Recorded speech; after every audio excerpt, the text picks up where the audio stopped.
Hello, everyone. This is Laurie Burke. Can everybody hear me? I see everybody that's in queue right now. I just want to make sure you guys can hear me on the live stream. Hello, hello, hello, hello, all. Quarantine Flash, this is great. Oh, there we go. Okay, so that is working because I can hear myself. This is weird, isn't it? It's like my own private monitor. Anyway, thank you for tuning in. Hello, Ryan. Hello, Shane.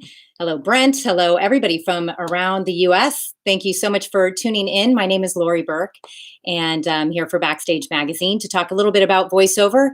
I did another video for them, guess about a week ago. So if you want to check that out, I know that that still lives on their channel.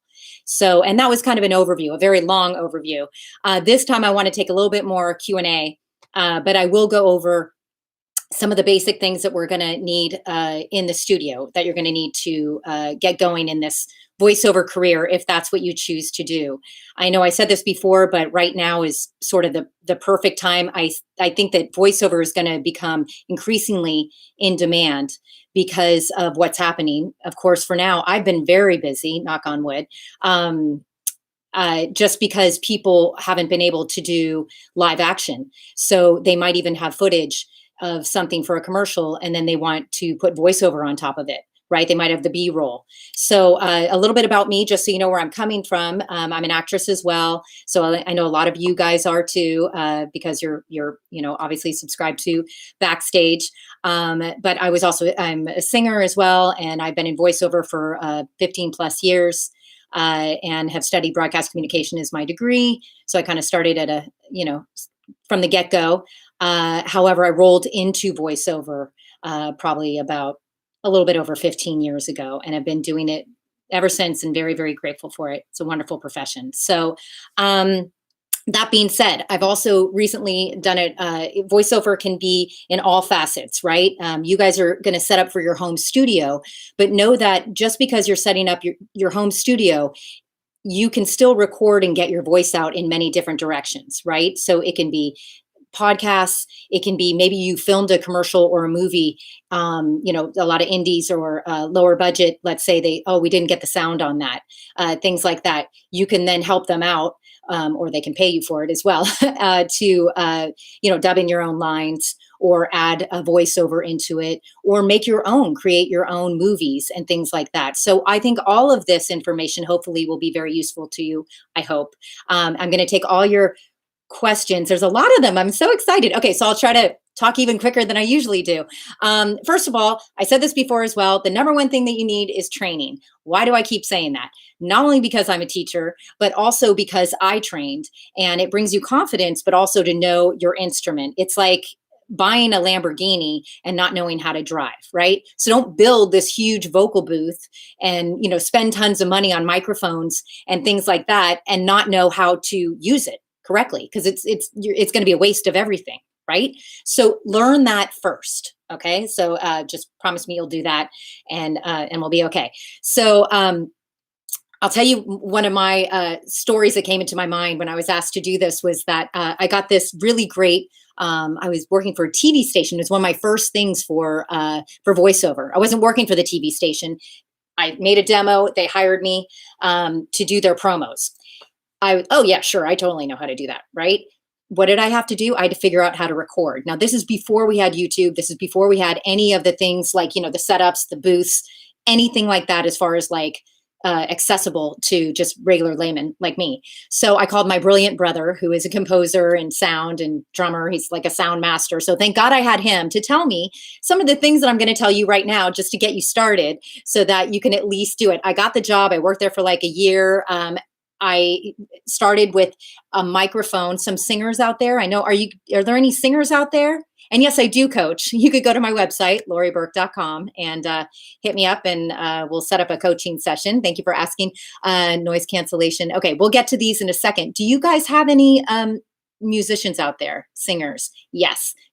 Okay, so I know that most of you, if you're a singer, you have an SM58, right? Okay, I'm not saying that this is for your voiceover studio permanently, or that if you go into this, look, lots of singers. But I'm saying my first experience was I had an SM58, and that is without a phantom power. I can go into that in another video.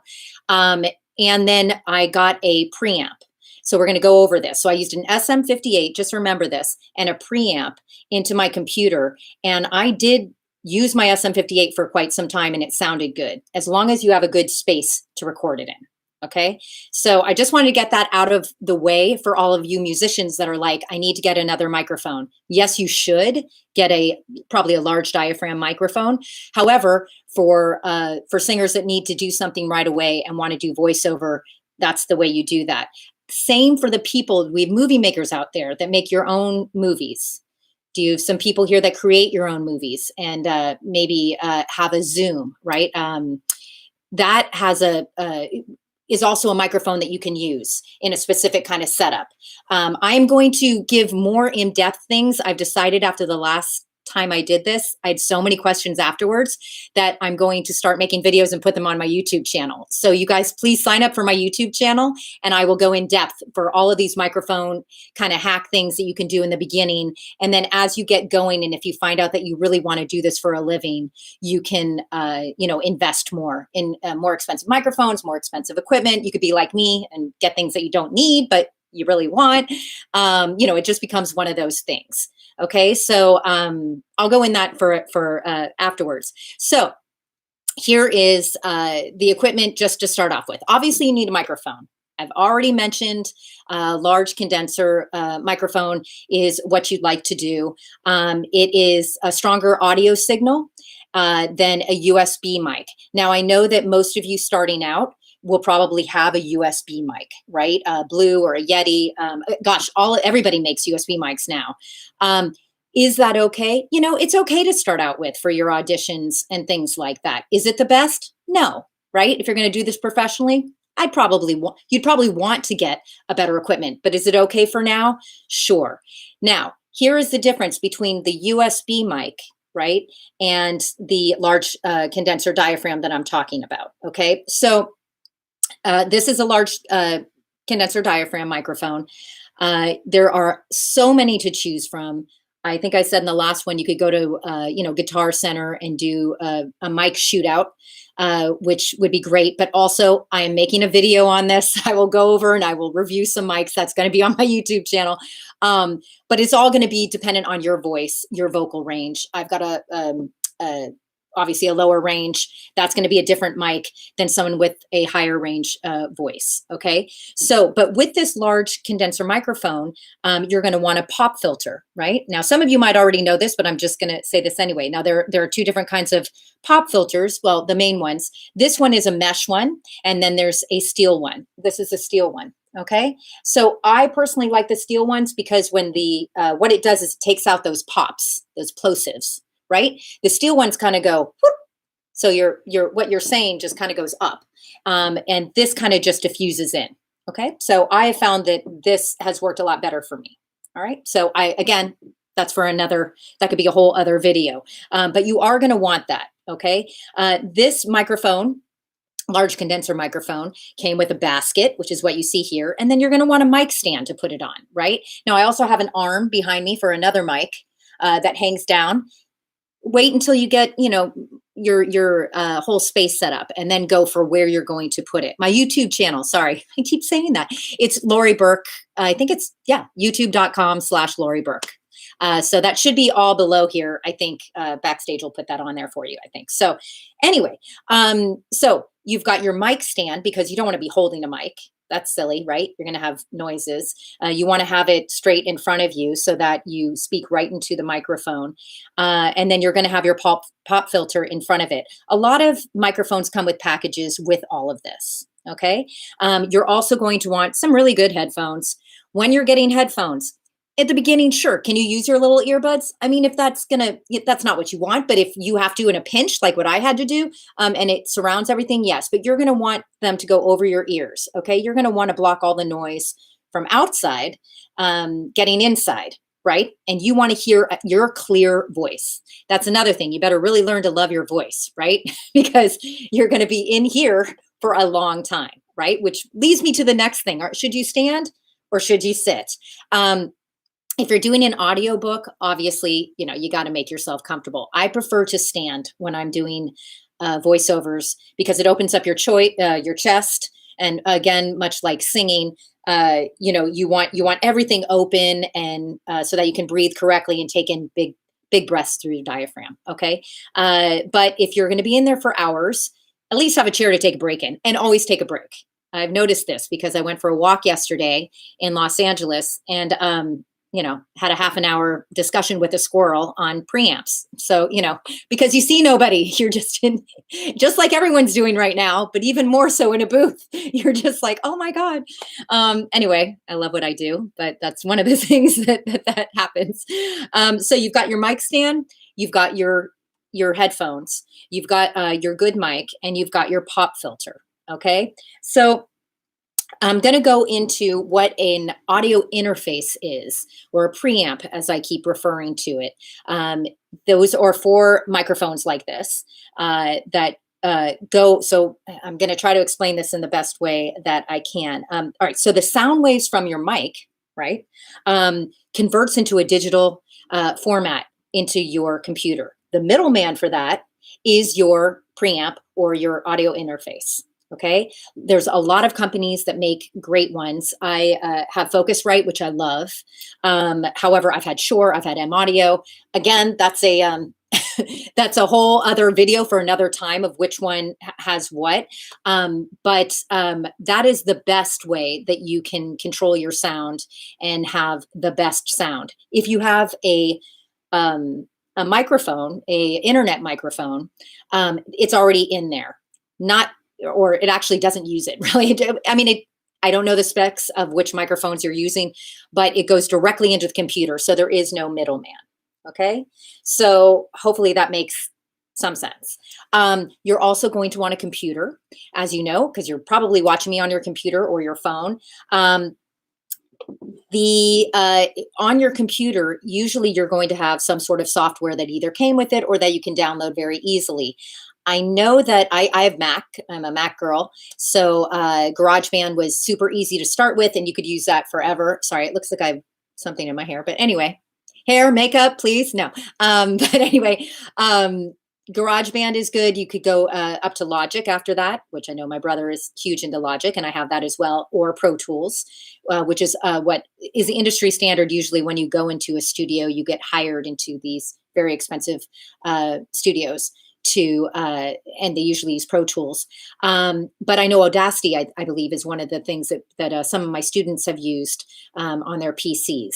So those are the software you're going to need to record. Okay. So you want to look at that. You want to be very comfortable with that. Lots of them are very easy. I am so down with GarageBand. I can't even tell you. Logic is kind of like GarageBand on crack, I think, but it's the same principle. So once you learn one, you can move up slowly, as I've been saying with everything else. Please don't invest a lot of money in something yet before you know, A, that you really like this. Okay. And B, that you have the space, that you have everything else, and that you have the training, because otherwise you're really just wasting your money. Okay. In my opinion. So now I think the most important thing, actually, maybe I'll stop and look. Yeah, Logic is great. I'll just stop and see if there's any other ones that I have. Yeah, somebody has Audacity, and it's pretty straightforward. I like how everybody can talk to each other and answer each other's questions too. This is so great that there's chat like that, so that everyone is asking. The half circle sound shield, is that okay? How can I improve that? That's a great question. Okay, so if you've seen those, and you could get them pretty inexpensively, most of these on Amazon right now, they'll probably be a delay, but they're a half shield like this, and then they have foam inside of it. Is it okay? It's better than nothing, for sure. Do I think it's the best? I don't. And I'll tell you why I don't. The microphone is picking up the most where you're speaking into it. Yeah. So it's going to be the front. Okay. Actually, that's not the front. This is the front. I'll just put that down. I'm not sponsored by anybody, but this is Rode. Anyway, so here is the front. You know this because it's got the dot on it. By the way, there is a front and back to your microphones, and there is a left and right to your headphones. Just something to keep in mind when you're starting out. So your sound waves are going in here, right? So this is great, but that's not really where you're trying to get the sound to absorb from, if that makes sense. I mean, it helps. It's great, but it's personally, I think you need something everywhere. So you're going to need something behind you too, and that will help. Whether it be sound blankets or things like that. We're going to go over the space in a minute. That'll help, right? Because if that makes sense, I don't mean that these are bad. Another thing I didn't like about these is there's nowhere to put your copy. This is something to really think of too. Besides all of this that I'm telling you to have, you're going to need something to put your computer on. The best when you get down the line is to have your computer outside the room, because you don't want that noisy fan of the computer, right? Which can go on usually when it's not plugged in, I believe, if you're running on battery power. You want to have as much noise outside the room. That being said, have it as far away from you as you can, right? There are different setups that you can do that too pretty easily, but that's when you get down the line. Now, you're going to want something also to put your copy on. What I used to really, really love paper, obviously, but two things with paper is you have to have it far away and off, because if you have it in front of you, I wonder if I have any paper here now. Let's just say like this, you can hear a difference. Well, you can hear it like that, but it reflects off the paper, right? Oh, I should have white balance. Anyway, it reflects off the paper. So, and you can't hold it because it'll go like this, right? So you need either a music stand for you musicians again to put that on, or you can use a music stand again for something like this. This is just I used an Amazon Fire tablet. I have a iPad too, whatever you want to use. I put my scripts on there, and that way I don't have to touch anything. And one of these, funky little, arms that you can hang to move it around, so that it's not right in front of you again. Have it to the sides, okay? Yeah, I think that's because it's a reflective surface. I'm going to go over what that is now. So, and then we'll get more into more. Yes, M audio is great. You have a Studio 2i2 and it's okay, meaning functional for auditions. If somebody, Bradley, Studio 2i2, I think you mean a Focusrite. I love Focusrite and I like a 2i2. So I think Scarlett is great. I don't know. I just happen to like Focusrite. So, okay. So sorry. Now I'm going to go into the space, which is basically, I think really one of the most important things besides knowing what you're doing is the space that you're doing it in. Okay. So let me give you a little example of how sound travels. And then maybe that'll help you, because I think that there's a million ways you can set up your studio. If you really get creative with it, which everybody watching right now is creative because you're interested in this voiceover business or acting, and singing and everything else. So if you were in, let's say, a big dance hall, if they have a dance hall, I don't even know what the 1940s, I don't know. And you are a big room and you're throwing balls around the room, right? Well, it's going to bounce off all the walls. Right? Maybe they do that in dance halls. I don't know, but it's going to bounce up all the walls. And if you, or let's even say another analogy I would say is, it's a sound wave, right? So think of that you're in like a wave pool, right? And you're in a thing like that. Well, the waves are going to go up and they're going to bounce off and they're going to do all this, right? That's your voice. That's your voice going around. So it's either a ball bouncing or a wave bouncing, right? If you have a big sponge on the wall, that's going to stop the water, isn't it? It's not going to come back to you. It's going to absorb the water. That's why we talk about sound absorption. Okay. It's the same thing if you have, if you're throwing balls around the room, right? If you put up a big foam or big padding thing like that, boom, and the ball's going to drop. It's not going to bounce around. Okay. Because when you speak into a microphone, it's directional, but then it also goes all over and then comes back and creates that sound. So that is why we build booths and places to record that will just deaden that sound so that it doesn't go bouncing all over the place. So if you can get that in your mind, you can come up with a lot of different ways to set up your studios and inexpensively to start out with, for sure. So you want a quiet space. You want, as far away as you can from noises and, honking horns and, babies and husbands and wives, I guess, or whatever. There's a great thing. Sorry, I can't talk. I have to go in the studio. But really, you want as much, quiet. I think you probably know that already, as you can. You have a reflective surface, which is a hard surface. We call those reflective surfaces. That means it's going to bounce off something, right? So a glass, hardwood. That's why when you go into a studio, they have rugs on the floor. They have all the walls, treated. Okay, because if it's reflective, it's going to bounce right back, just like those balls. Okay, so just so you get that kind of idea, you want to. A lot of people usually start off in a closet, right? A lot of people say a closet. Hey, that's great. The closet has to have clothes in it. Now, if you're going to set it up like that and you're going to be ongoing doing things, you want consistency. So my only caveat to that is keep the same clothes in there that you would take out. So maybe like clothes that are permanent in there. And if you're going to do that, you might as well make your closet a studio. However, if you understand, it's absorbing sound, right? So it's absorbing sound. It's not soundproofing. Soundproofing would be more the noise, but the wall that would stop the noise from coming in from the outside. This is sound absorption. Okay, so you can go in that. Again, I always like something behind me as well. People have built pillow forts, couch forts, things like that. And sometimes in a pinch, I mean, I remember being on vacation and I told the story last time about how I was in Maui and I ended up, going under a coffee table and putting yoga mats and blankets over me and recording that way. But I remember being in a hotel room and the first thing, and this happens a lot, the first thing I thought of was, oh my God, where am I going to record? And I look for just places and I walk around and I listen. Right now, when I was on the movie Jexy, which is on my YouTube, I think I just posted that. That was with Adam Devine, and we basically had to set up a vocal booth every day. So we had to build a vocal booth every day, and I think I just put that up there, me recording, and you'll see the vocal booth that we built, for one of these days, and then sometimes I'd be in a car, or I'd be in a van, or I'd be, under the stairs, right? These are all places, cupboards, bookcases. These are things that you can insulate and then go into and record. So I hope that makes sense. What you want to do is just lower the vibrations in the air. Okay. So some people also use moving blankets aren't great, but they're better than nothing. Anything is better than nothing, right? So you want to make it just as dead as you can around you. I hope this makes sense.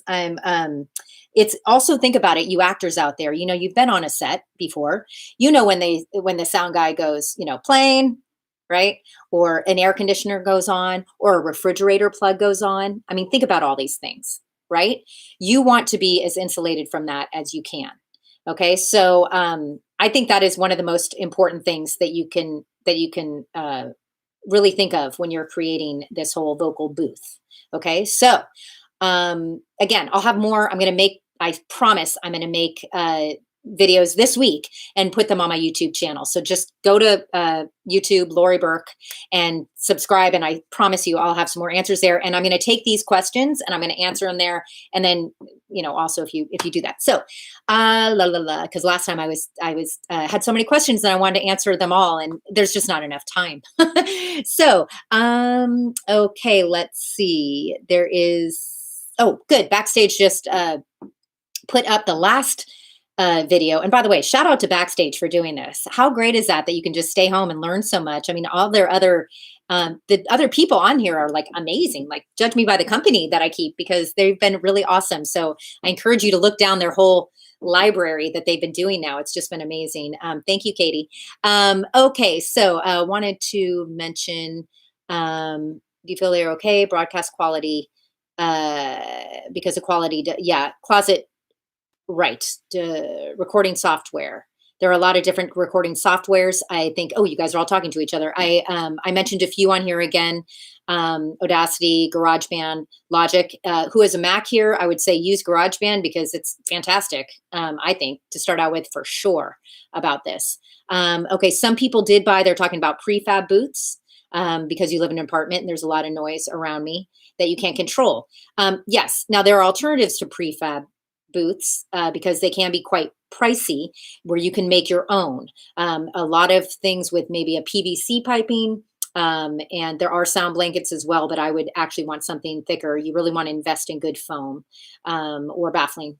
Okay, let's see what else. Da, da, da, da, da. I have a Mac and use GarageBand. That's great. The soundproofing material, I'll see if I can put some of the ones that I've used on here.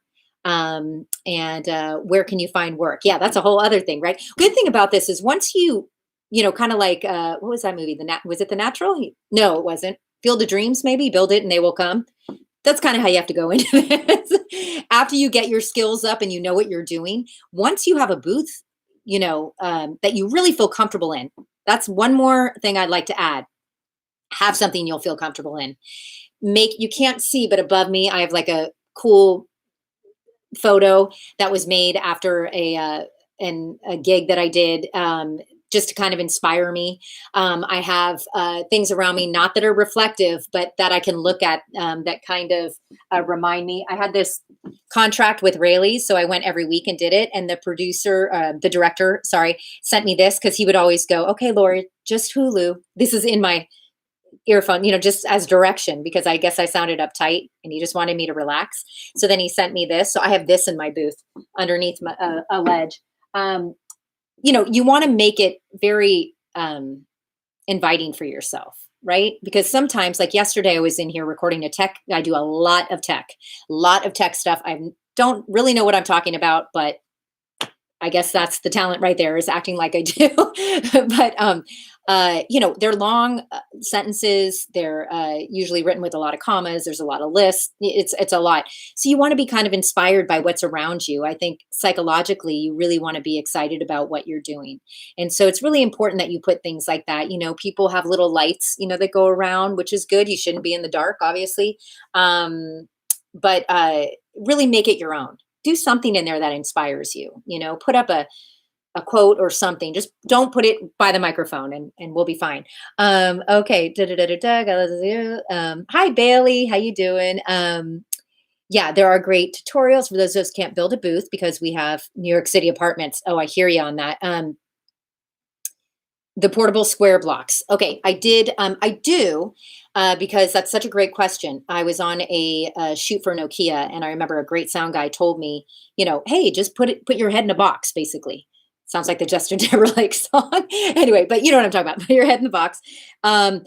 Basically, what that's doing is making your booth this big, right? And yes, I do say you can do that. And again, if you were listening before, if you play um, this again from the top, you'll hear what I was saying when you just want to deaden the sound as much as you can. You can do this. I started with nothing, doing nothing, and then listening back and experimenting. And over the years, I then went into a bookcase, right? I opened up a bookcase and I put good foam. You have to put quality foam in it, to a collapsible box for on the go, which you can do. I do a lot. I travel a lot. And so I always bring my whole kit and everything on the go. And I've got all sorts of makeshift things that I do with that. They do sell the boxes already, but you can make your own. I think it's up to you whether you want to make it and save a few bucks. Now, what you do with that box typically, and you could see, I'll probably make a video on this too. You can put a microphone through the bottom of those boxes, if you know what I'm talking about, those collapsible boxes. But then you also have to see your copy. So you got to make sure about that. That's why I like building it out of a heavy, bigger box, right? Like wooden or something like that, or a cupboard. That's why people say a cupboard, or something that's closed like that. If you have, I know I went over another student's house and she had this closet, and then the closet, she had a shelf. And I was like, oh my God, can you move this shelf down? And now you're kind of shelved in, right? So kind of, it's really going to be creative. And I think you're going to really like it. Will you do an on the go video? Yes, I will. I don't know if I'll do it for Backstage, but I'll definitely do it on my YouTube channel, because that is a long time coming. It's hilarious, the things that I've done that turned out okay. But there are a lot of like tricks to use there. So I will. Thank you for asking, Elise. There is a on YouTube to show how to make a little mini booth. Plastic storage bin and foam mattress topper. Okay. Let me see if I bookmarked it. Okay, that's one way to do it. I haven't used the plastic. I would probably prefer something not plastic, but I like that you're using the foam mattress. I guess that's also using it. Again, this is not for top tier voiceover booths, but if you're going to get started in it and you want to, my wish is that you really listen to yourself and you can hear the difference and learn that way, right? It's like last time when people asked me, how about the pay to play sites? I think they're great. I think you can maybe um, not count on booking something, but what it is great for, and I did this in the beginning as well, is getting used to submitting auditions and getting used to your space and getting used to the microphone. And maybe something needs to be tweaked. Maybe you need a different computer. Maybe you need a different kind of software would be easier. But I think just the more you do it and the more you train with somebody, the better you're going to be. And the better, then you can move up and spend more money and set up the booth in another way. You don't need all this equipment as a beginner. As I said in the beginning of this video as well, there are, less expensive mics. I mean, you could get an internet mic for hardly anything. I also have a little portable microphone that I use sometimes on the go. And those are basically, I use those more for auditions. But I mentioned before, I really like to make my auditions as good as possible. Do you plug your mic straight into the laptop? That is with a USB mic. And the sound mixer that you're talking about is the audio interface, which I went over, and that is usually for the condenser mics. However, you can use that with a non-condenser mic as well. It just matters which one you want. Is it possible to go through a preamp to an iPhone and then I'd get it to my desktop for editing? Okay. That is a good question. I have used different microphones on my phone, which is what I would do. Meaning like these portable microphones. I know I've used a Mikey. Oh, there goes another video I'll make. Mikey and some other ones that you can attach to your iPhone to make it better. In the case of an iPhone, though, what I would really like you to concentrate on is your space.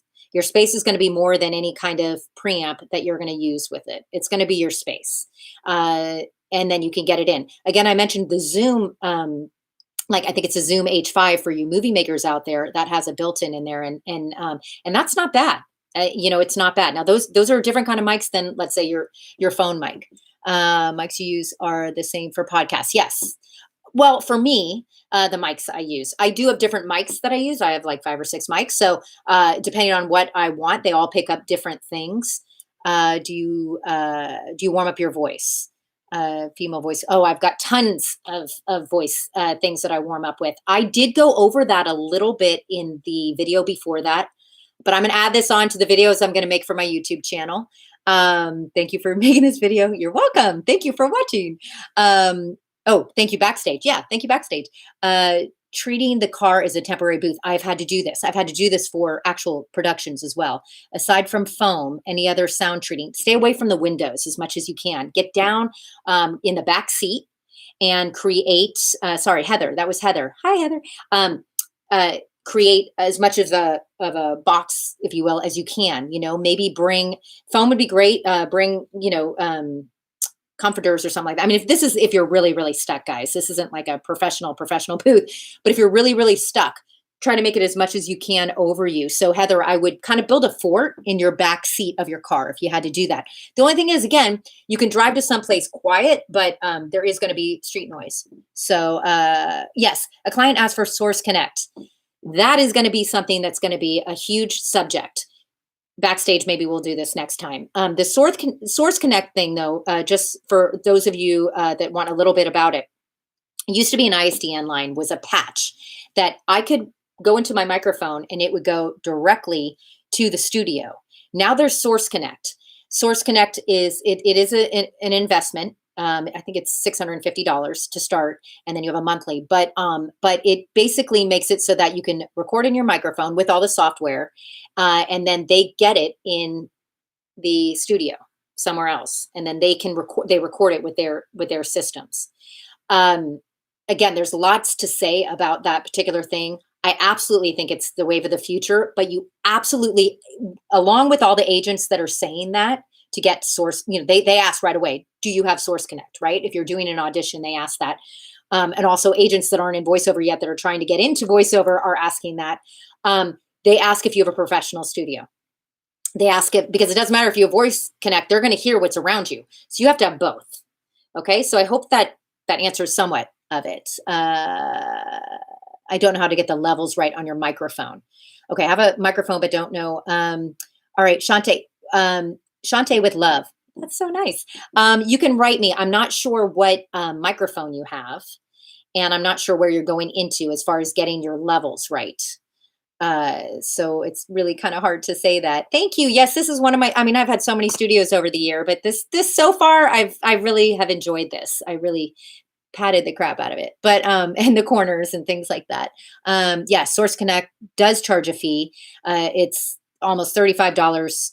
Yeah, I wouldn't do it now, guys. Don't do it unless you are an apps like I do Source Connect, but I've been doing this for many years. Don't invest in that until you are ready to go. And by ready to go, I mean, you've already done a lot of auditions. You've worked with somebody, you know your voice, you probably have an agent, or you have a really good relationships with studios directly. Otherwise, you're not going to need Source Connect. Don't get it until you're absolutely way down the line. Pro Tools is awesome, Jim. Laurie, your opinion on Pro Tools. Pro Tools, again, is awesome. When you go into a studio and you get hired for these big productions, they usually have Pro Tools. So I think it's wonderful. If you want to do it on your own, on your side, that's great too. Just know that you can master it. Can you speak on your preferred distance from the microphone? Yes, that's obviously going to be another whole thing. But obviously here's a pop filter. You can't see this from here. So I will get to that in another video. Okay, so making some demos. Put in my bio on my website. As far as ENG, just getting started making some demos, what should I put in my bio on my website? Well, I wouldn't, if you're just making your demos, I wouldn't put that. I wouldn't really, I personally think you need demos before you do anything, kind of, because then when somebody says, hey, great, we love your voice. Do you have a demo, right? You can maybe say, you know, send me links, but I hope that you've already studied and you know what you're doing. Because then people will maybe send you copy and then you send it back as an audition. I just have time for a few more. Yes, crossfad gaming. You're absolutely right about Source Connect. Tips on keeping airflow of the AC in these makeshift booths. You know, the makeshift booths, about the airflow, take breaks. I mean, I've tried all different ways. Anything that produces noise, you're not going to be happy with. You're going to have a great take and then you're like, I got to do it again or edit or whatever. I think I might do like a garage band video too. Let's see. Do you have another, Carlos? I'm all set up right now sitting down, but maybe next time I'll take another shot at he wanted more angles of this. You're doing great. Thanks, David. What do you suggested you? Okay. Do you have links to where we can purchase mics? I'll have them on my YouTube. I promise I'm making these videos as soon as I can to put them up because I've been getting such great questions. And again, my hope is that this really encourages you to get into this line of work. I do think that voiceover is just such a tremendous profession, not only because I've been doing this for so long, and I love it, but also I think it's going to be more and more. And as we've seen in current circumstances, working from home is something that is also just going to get more and more, I think, popular, right? And I think start studying now, know what you're doing, set up the best booth that you can afford.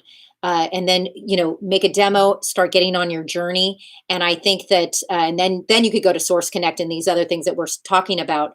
And I think that you'll be very happy, you know, if you like this lifestyle. Now, some people start doing this and they're like, I don't like being alone this much or whatever, you know, in these walls, or I don't like saying the word, you know, fine 15 different ways, you know? So start from the bottom, really, and then just, you know, keep working and see if you really want to do that. Are you more animated when doing voiceover for animation? Am I? Yes, I am. I'm actually animated even when I'm doing just regular commercial voices. You should see me. I think I have a couple videos on that in my YouTube. So anyway, All right. I fell in love with voiceover a few years ago and haven't looked back. Good, Paul. That's what I love to hear. So, all right. I'd love to answer more questions. I have to go and wrap this up, but you guys have been lovely to tune in, and hopefully I'll be doing another one for you guys. In the meantime, if you want to get in touch with me, laurieburke.com is my website. I think these are all down there. I coach as well. And, and I had a code backstage for a discount for that. And what else was I going to say? Oh, and on YouTube, I'm going to start making videos now. You guys have really inspired me because of all the questions I've gotten. And I just want to answer all of them and help as much as I can, and kind of just grow this family of voiceover artists go and things like that. And it's just been great. So, oh, thank you. Yes. All my info, I guess, is going to be below this on Backstage's YouTube channel. So that's it. I'm going to end now, but I'm going to say thank you again. I hope you all are staying safe and healthy. And until next time, connect with me any way you can. And yeah, have a great day and keep talking. All right. Bye.